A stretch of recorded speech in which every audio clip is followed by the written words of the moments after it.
اچھی زندگی گزارنے کے لیے عورت میں چند خوبیاں ہونی چاہیے۔ پہلی خوبی، پہلی خوبی دیندار ہونا، اور یہی بنیادی خوبی ہے۔ نبی صلی اللہ علیہ وسلم نے فرمایا دیندار عورت حاصل کرو، اور اگر وہ بے دین ہوگی تو اپنے شوہر کا دین بگاڑ دے گی، یعنی وہ شوہر کی مددگار نہیں بنے گی بلکہ اس کو تنگ کرے گی اور اس کو دین سے دور کر دے گی، اس کے اچھے ارادوں میں، اچھی سوچوں میں خلل ڈالے گی، اس پر غلبہ حاصل کرنے کی کوشش کرے گی، یعنی اسے ڈومینیٹ کرے گی۔ دوسری خوبی اچھا خلق ہے کہ بد خلق کا نقصان اس کے فائدے سے زیادہ ہوتا ہے، یعنی کسی بھی بد اخلاق انسان سے واسطہ پڑنا، اور خصوصاً بیوی ہو تو اس میں نقصان ہی نقصان، فائدے کم ہیں۔ تیسری خوبی حسن صورت ہے، کیونکہ اسی سے تو شیطان سے بچاؤ ہوتا ہے، اس لیے جس عورت سے نکاح کا ارادہ ہو اسے دیکھ لینے کا حکم دیا گیا ہے۔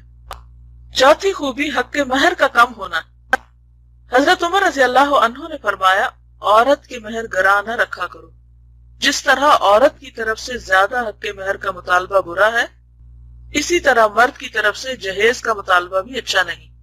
یعنی اگر کوئی عورت زیادہ مہر کا مطالبہ کرتی ہے، اگر کوئی عورت چاہتی ہے کہ اس کا ہسبینڈ جو ہے وہ اس کو زیادہ بڑا برائڈل گفٹ دے تو یہ کوئی اچھی بات نہیں۔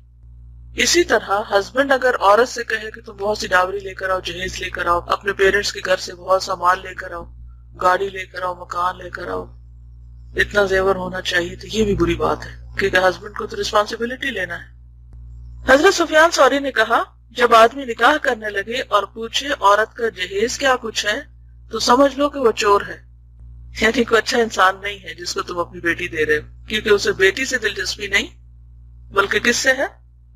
اس کے مال سے کہ وہ لے کے کیا آ رہی۔ پانچویں خوبی کنواری ہونا ہے، کیونکہ شارع نے اس کی تلقین فرمائی ہے۔ یہ اس لیے کہ کنواری عورت بنسبت بیوہ یا مطلقہ کے شوہر سے زیادہ محبت کرتی ہے، کیونکہ وہ انڈیوائیڈڈ ہوتی اور اس سے بھی محبت پیدا ہوتی۔ چھٹی خوبی یہ ہے کہ عورت ایسے خاندان سے تعلق رکھتی ہو جس کی خواتین بالعموم صاحب اولاد ہوں۔ ساتویں خوبی نسب ہے، اور وہ حقیقتاً یہ ہے کہ عورت کسی دیندار اور نیک گھرانے کی ہونی، پیرنٹس بھی اچھے ہوں، نیک ہوں، تو اگر نیک ماں باپ ہوں گے تو انہوں نے کچھ تو نیک تربیت کی ہوگی۔